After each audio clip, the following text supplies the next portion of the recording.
Cumbre Latina por el Medio Ambiente 2026. Lo que están haciendo las empresas para fomentar la economía circular y lograr cero desperdicios.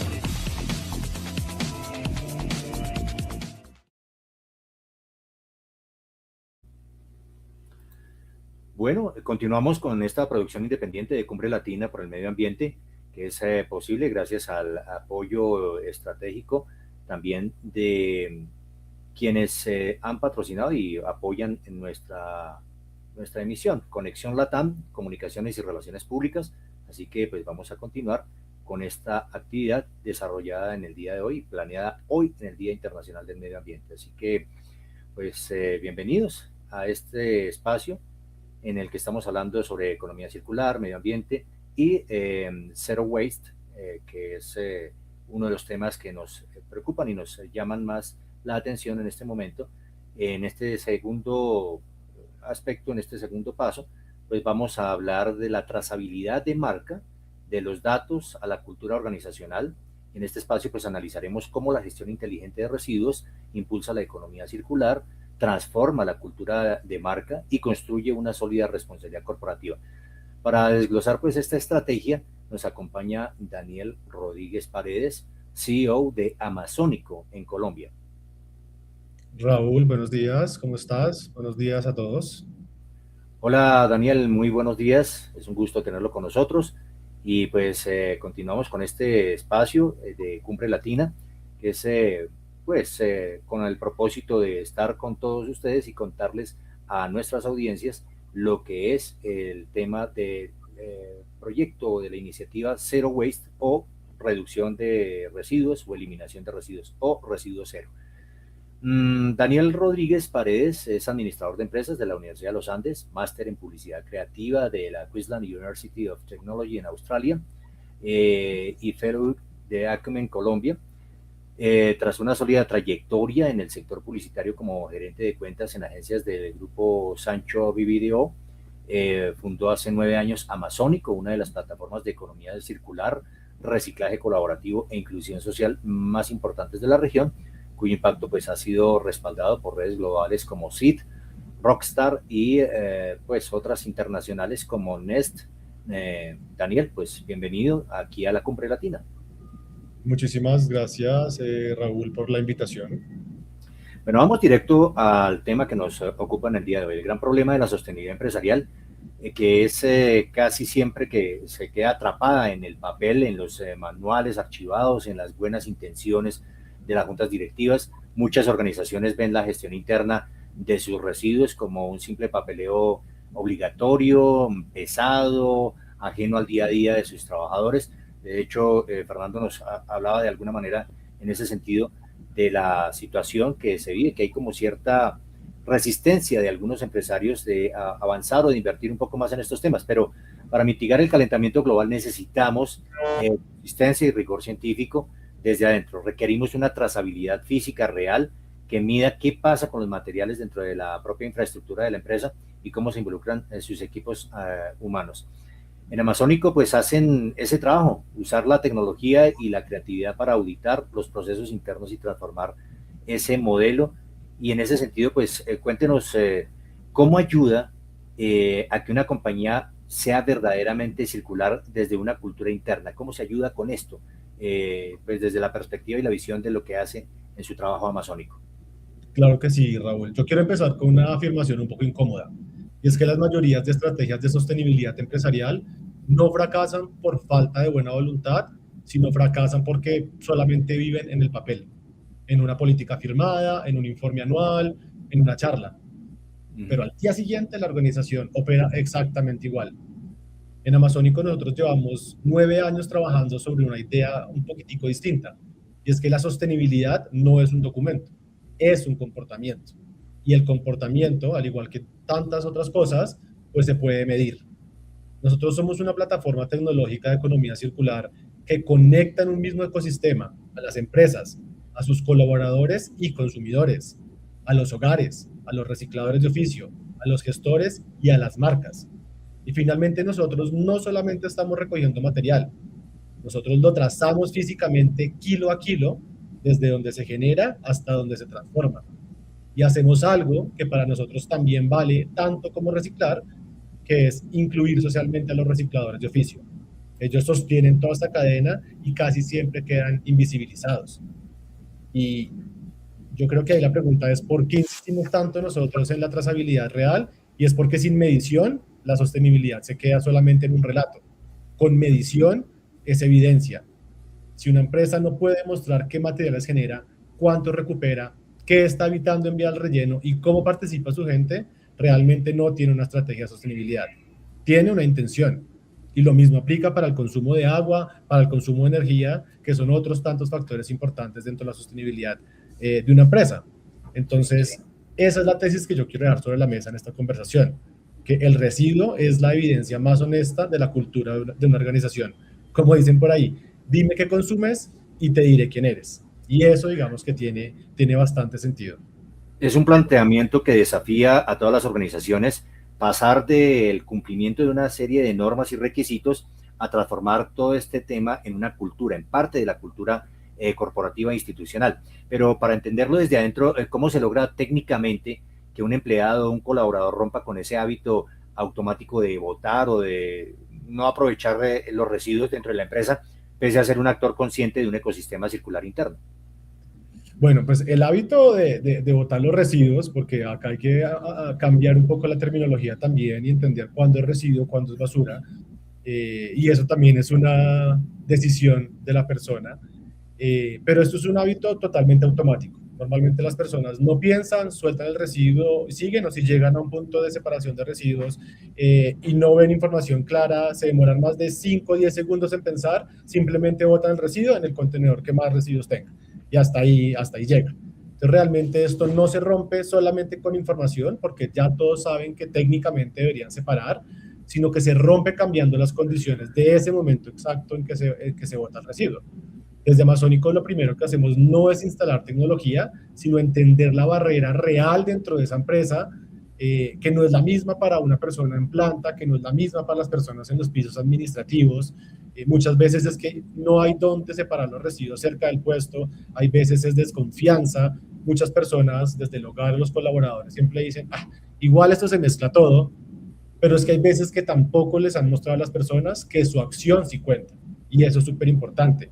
Nosotros sobre ese diagnóstico diseñamos los sistemas internamente a las empresas, puntos de separación bien ubicados y señalizados, recolección conectada y trazada, y esto realmente es clave, un ciclo de cierre de ciclo con retroalimentación. Nosotros nos basamos mucho en esa retroalimentación personalizada sobre los procesos, porque ahí es donde las personas entienden qué están haciendo bien, qué están haciendo mal y cómo se puede, digamos, como mejorar todo lo que están haciendo. Y hay un punto importante para romper este hábito y son los incentivos. También nos hemos dado cuenta que no todas las personas participan en estos temas de sostenibilidad por las mismas razones. Hay personas que su motivación es netamente ambiental, donde ellos dicen, yo voy a separar correctamente este residuo porque no quiero que afecte al medio ambiente. Y es una motivación bastante interesante y para mí debe ser la motivación principal. Sin embargo, hay otras tantas personas que por su perfil y por diferentes razones, su motivación puede ser más transaccional. Yo que gano A.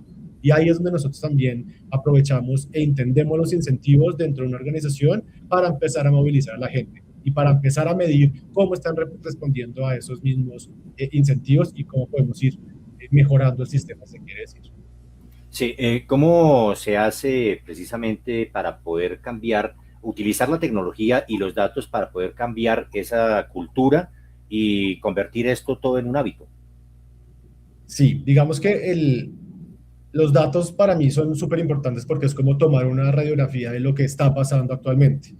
Muchas empresas para cambiar temas de sostenibilidad ambiental, y lo vemos mucho por ejemplo, esta semana que hoy es el Día Mundial del Medio Ambiente, y esta semana hay un montón de actividades dentro de las empresas, pero muchas veces una charla anual es como ir al gimnasio un solo día, realmente no pasa nada. El hábito se construye con repetición medida y acompañada. Por eso nosotros sí usamos la tecnología no para reemplazar la cultura dentro de una organización, sino para hacerla visible y entrenable. Nosotros medimos mucho más allá que los kilos que estamos recuperando. Medimos participación, medimos frecuencia, medimos el interés de los participantes y por supuesto pues la calidad de la separación y cómo evolucionan esos indicadores en el tiempo. podemos evidenciar cómo están mejorando los temas en planta, cómo están mejorando los temas desde el tema administrativo. Y acá hay un ejemplo, Raúl, que me gusta mucho dar. Por ejemplo, nuestros usuarios desde sus hogares, que ese es nuestro gran valor agregado, también llegamos a los hogares de los colaboradores o los consumidores. Y este dato es bien interesante, porque demuestra cómo la tecnología nos da una mirada de cómo los cambios de comportamiento sí se pueden medir y sí se pueden empezar a moldear y entrenar. Y es que un usuario nuevo en Amazónico, desde su hogar, en su primera recolección, nos está entregando más o menos en promedio 2.5 kilogramos de material aprovechable con 60% de efectividad. Ese mismo usuario, en su quinta recolección, después de nuestro proceso constante de retroalimentación y de darles puntos, o Amazonic Coins, como lo llamamos nosotros, a manera de incentivo, nos está entregando casi 7.5 kilogramos en promedio de material aprovechable con 95% de efectividad. Esto quiere decir que con la experimentación, con la retroalimentación, van mejorando esas condiciones de separación de los materiales, que a todas estas, si lo pensamos como un sistema, pues también va a traer beneficios para el recolector y se van a poder salvar muchos más residuos que antes de pronto no se podían gestionar. Y de ahí es donde los datos y la tecnología entran a jugar un papel súper importante. ¿Cómo pueden utilizar o qué herramientas, tecnologías y datos utilizan ustedes para medir no solamente el impacto de la labor que se desarrolla dentro de la compañía, sino también los alcances y el impacto que tienen todos estos trabajadores o miembros de una determinada compañía, desde los directivos hasta sus cargos más bajos, y el impacto que pueden tener incluso en sus propios hogares? ¿Cómo lo hacen para poder medir y con qué instrumentos, con qué herramientas? Correcto. Nosotros, digamos que nuestro eje central de nuestra propuesta de valor es la plataforma Amazónico. Es una plataforma que tiene accesos dependiendo del tipo de rol que tú juegues dentro del sistema. ¿Eres un generador de residuos? ¿Eres un generador de residuos domiciliario o eres un generador de residuos comercial? ¿Eres un gestor de material, es decir, un reciclador de oficio? ¿Eres un transformador o eres la empresa que está haciendo posible todo eso? Entonces, desde empezarle a entregar a los roles específicos de la cadena, los habilitadores para que estos lo puedan hacer, es el eje central para que los datos nos digan quién lo está haciendo, quién no lo está haciendo y en quién debemos, digamos que robustecer el proceso. Y acá el reto realmente no es técnico, sino es de alineación. Cómo nosotros logramos que el operario, el coordinador de sostenibilidad y el gerente general estén comprometidos con lo mismo, aunque cada uno lo viva distinto. Y precisamente la trazabilidad es lo que nos permite que cada uno de estos niveles vea su parte en la cadena. O sea, el problema de fondo es que sin trazabilidad, cada uno de estos actores solamente ve un pedazo. El operario cree que su esfuerzo se pierde cuando él llega al carro de basura y lo mezcla todo. La dirección no sabe qué está generando realmente. Y entonces el residuo siempre queda huérfano y nos apalancamos, es decir, eso es responsabilidad de servicios generales y hasta ahí llegó la conversación.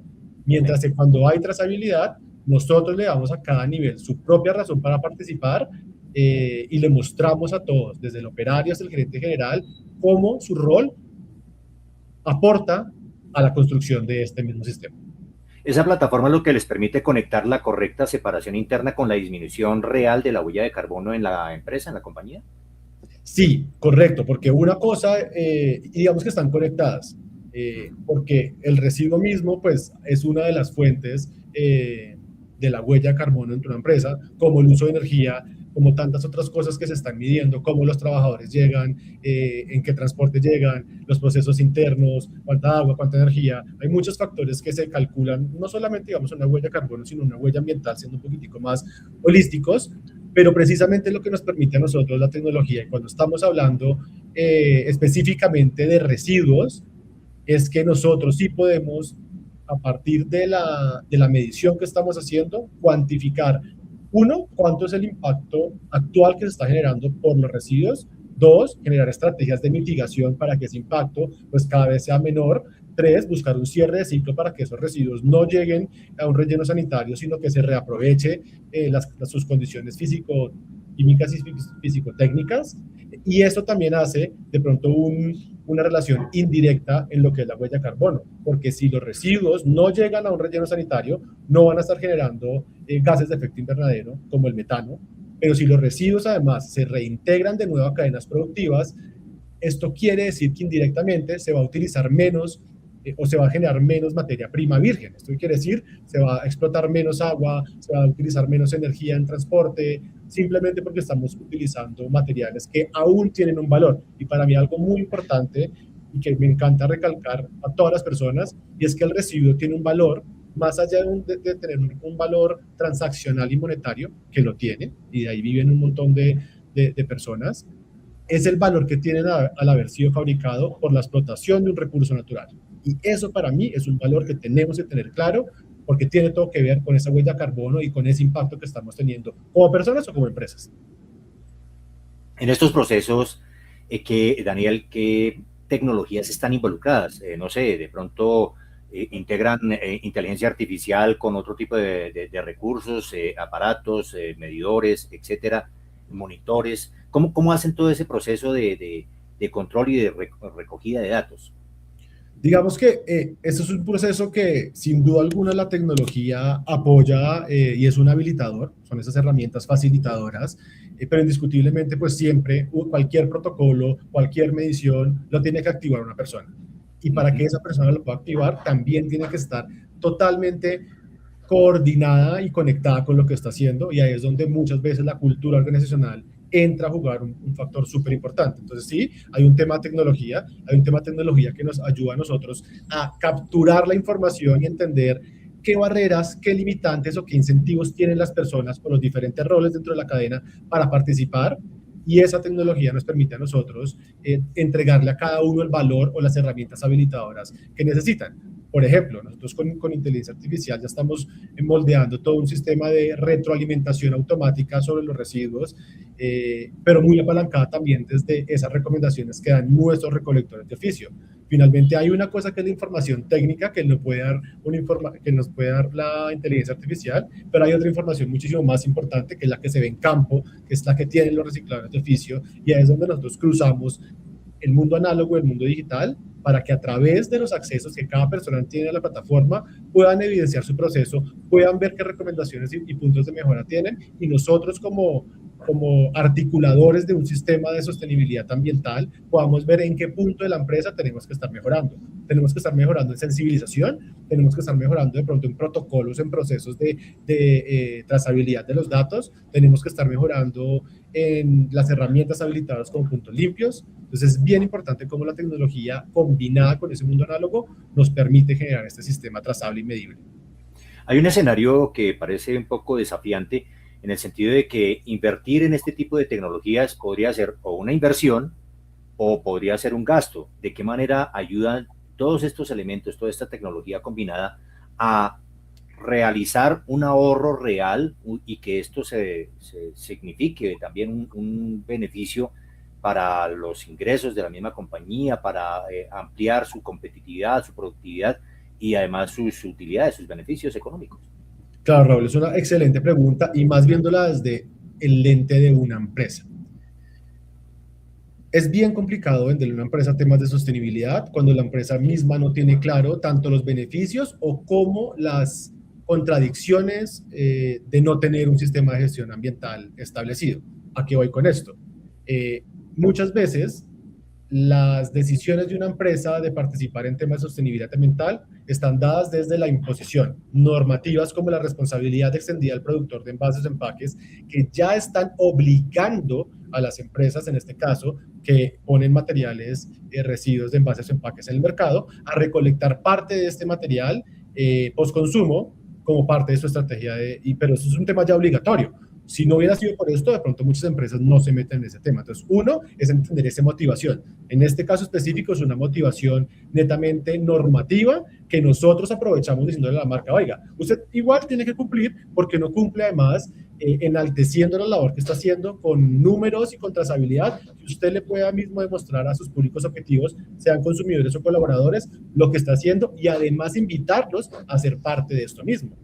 Pero por otro lado también vemos de pronto estándares internacionales que no son obligatorios, como el sistema de gestión basura cero, como las ISO 14064-1, que es de medición de huella de carbono, o las certificaciones de carbono neutralidad, que si bien ahorita no son temas impositivos que las marcas tienen que hacer, ya se están dando cuenta que son temas que a su visión de marca, a su cultura como marca, les funciona, no solamente para decirles a sus consumidores o colaboradores que están haciendo las cosas, sino porque también les abre accesos a nuevos mercados, temas de bolsa, por ejemplo, para multinacionales es importante, a otros reconocimientos que como marcas también les debería estar interesando más allá de los temas económicos. Obvio, Sí. también temas económicos. Si nosotros logramos mostrar una línea base de residuos y aplicar unas buenas estrategias de mitigación, vamos a poder de pronto estar pagando menos, por ejemplo, en lo que estamos pagando a la tarifa pública de aseo de lo que se está llegando al relleno, porque finalmente lo vamos a estar gestionando. Entonces, es como entender muy bien todas esas variables. Sí, hay unos elementos de la sostenibilidad que giran en torno a la sostenibilidad social, ambiental y a la gobernanza no solamente administrativa y financiera, sino también en la gobernanza económica de una compañía. En ese sentido, muchas empresas hoy que se están creando sociedades de beneficio e interés colectivo están adoptando el famoso modelo de negocio de triple capa que abarca esos tres temas, lo social, el ambiental y la gobernanza integral de una compañía. En este sentido, ¿cómo podemos hacer que las empresas sean rentables, mejoren sus cifras, sus resultados económicos, a pesar de tener que invertir en estos factores o en estos principios ambientales y sociales, por ejemplo? Es una gran pregunta, Raúl, y yo iniciaría que todo parte desde una correcta gobernanza y alineación con las personas y los tomadores de decisión. De nada sirve, por ejemplo, que el área ambiental o de recursos humanos o de seguridad y salud en el trabajo tenga un super plan montado si las personas o los altos mandos no están coordinados, no dan recursos, no abren los espacios o no habilitan los procesos para que esto pase. Entonces, digamos que esto es un punto muy importante. Pero por otro lado, y reitero, es como nosotros hacemos ver, y eso es lo que hacemos desde Amazónico, a las empresas que no solamente deberían estar cumpliendo temas, no solamente que al cumplir temas ambientales, pues van a ayudar al medio ambiente, sino que eso también tiene una implicación social y cómo nosotros conectamos esas tres áreas. Y por ponerte un ejemplo, nosotros, por ejemplo, te voy a dar el ejemplo de un programa que tenemos, que tuvimos, que estamos cerrando, con la marca McDonald's. Nosotros le ofrecemos, el programa se llamó Hazlo Circular, donde invitamos a los consumidores de domicilios de esta marca a inscribirse directamente desde su hogar al programa. Nosotros le pasamos trazabilidad a la marca de cuántas personas se están inscribiendo. Nosotros le recogíamos directamente desde el hogar y con esto teníamos una trazabilidad de cuánto material estaban entregando al programa. Esto atado a los incentivos Amazonic Coins que subsecuentemente se podían cambiar en descuentos o beneficios dentro del mismo programa. Entonces, de esa manera también las marcas pueden estar evidenciando que están cumpliendo normativamente, están recuperando, si lo vemos normativamente, residuos de envases y empaques, pero también están entregando algo mucho más valioso y es, por ejemplo, la oportunidad a sus propios colaboradores o consumidores de ser parte del programa. Les están dando incentivos, los están fidelizando y les están diciendo con números, hey, yo me estoy responsabilizando de estas cosas y los estoy invitando a ustedes como parte de mis públicos de interés a que sean parte de esto. Y eso, económicamente también, es algo súper importante, aunque muchas veces sea tan difícil de cuantificar y trazar. Y precisamente eso es lo que nos permite la plataforma Amazónica. Bueno, yo creo que para cerrar un poco el tema y recoger lo que hemos hablado, si una empresa busca que su estrategia de sostenibilidad deje de ser un documento archivado y se convierta en una cultura corporativa viva, ¿por qué es indispensable que el primer paso que se haga sea auditar, medir y visibilizar el comportamiento de su propio equipo de trabajo? Porque, mira, Raúl, ya en 2026 ya nadie cree que la sostenibilidad solamente se declare, ¿no? Inversionistas, clientes, reguladores y los propios empleados han aprendido a distinguir entre una empresa que dice y una que demuestra. Y lo único que los separa realmente es la evidencia. Si pensamos, por ejemplo, en un proceso de estándares internacionales y cogiendo la palabra que es auditoría, lo único que nos sirve acá son procesos trazables y verificables con las evidencias necesarias. Entonces, por eso el primer paso no es comprar tecnología ni lanzar una campaña, sino es auditar, es visibilizar el comportamiento real del equipo humano, porque ahí está la verdad incómoda y también, pues yo creo que es la oportunidad, porque el comportamiento de la gente es el dato más honesto que tiene una organización sobre sí misma. Medirlo nos dice dónde está de verdad y dónde no queremos estar tampoco. Entonces sí hay una razón muy práctica para todo esto, y es que no puedes mejorar lo que no estás midiendo, ni demostrar lo que no trazas. Una empresa mide el comportamiento de su gente, puede mostrar avance real, puede defender sus cifras ante cualquiera y convertir toda esa coherencia en reputación, que para mí es bastante importante. Lo que no lo mide, tarde o temprano, pues va a quedar expuesto. Entonces, cuando una empresa visibiliza ese comportamiento, pasa algo muchísimo más importante, y es que la gente se ve en los datos y se vuelve dueña del mismo cambio. La cultura deja de ser un afiche en la pared y se vuelve algo vivo. Se practica todos los días y se puede demostrar. Ese para mí es el verdadero punto de partida. Medir a la gente no para vigilarla, sino para devolverle el protagonismo.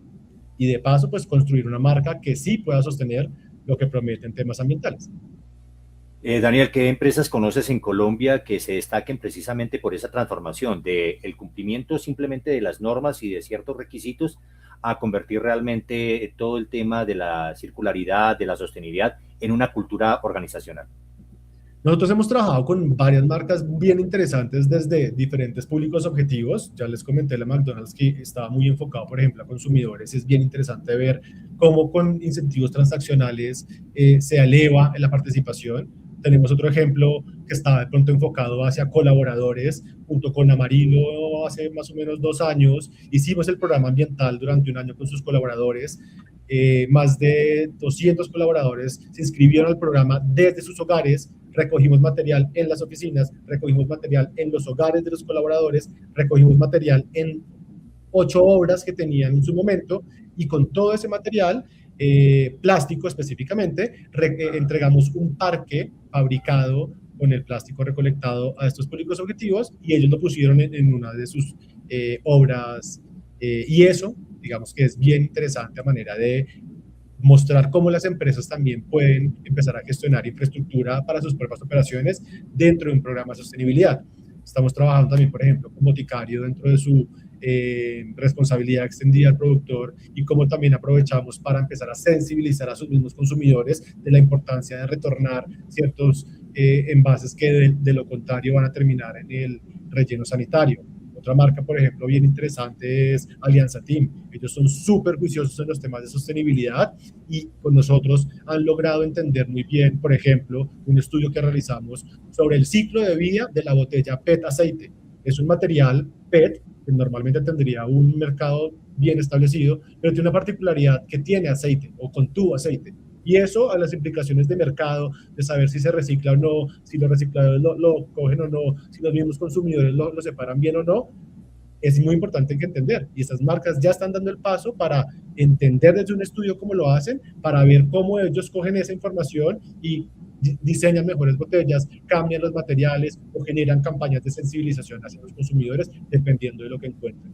Entonces sí hay varios ejemplos de marcas que lo están haciendo muy bien. Yo siento que es un camino que se está robusteciendo cada vez más desde la intención real, más allá del cumplimiento, pues por cumplir. Bueno, pues agradecemos a Daniel Rodríguez Paredes por acompañarnos y mostrarnos cómo la sostenibilidad puede ser un motor de cultura y reputación a nivel corporativo, por supuesto. Daniel, te dejamos pues un breve espacio para que le puedas enviar un mensaje muy especial a toda la audiencia de Cumbre Latina, y pues que usted pueda transmitirles pues esta idea de esta cultura de la sostenibilidad. Bueno, Raúl, muchas gracias por la invitación, y a todas las personas que estuvieron conectadas. Yo creo que ese cierre puede ser que, pues en Amazónico creemos que el residuo no es el final de una historia, sino es la evidencia más honesta de cómo consumimos y de qué tan coherentes somos con lo que decimos. Por eso, pues nuestra invitación a las empresas es que dejen de ver la sostenibilidad como un documento archivado y la empiecen a vivir como una cultura medible, que se practica desde adentro, se extiende al hogar de su gente y se demuestra con datos. Y en Amazónico realmente nosotros creemos en la construcción de un mundo nuevo con los mismos materiales. Bueno, pues para las compañías, las instituciones interesadas en transformar sus residuos en activos reputacionales y también diseñar campañas con trazabilidad física real, pues los invitamos a seguir la cuenta de Instagram de Amazónico, @soyamazónico, amazónico con K, y visitar su portal oficial, que es www.amazonico.com, www.amazonico.com. Cerramos pues este segmento. Gracias por acompañarnos en Cumbre Latina por el Medio Ambiente, y los invitamos a seguir conectados con nuestra programación. Cumbre Latina por el Medio Ambiente 2026. Lo que están haciendo las empresas para fomentar la economía circular y lograr cero desperdicios.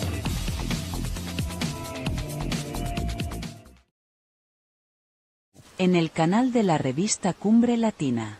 Y en cumbrelatina.com.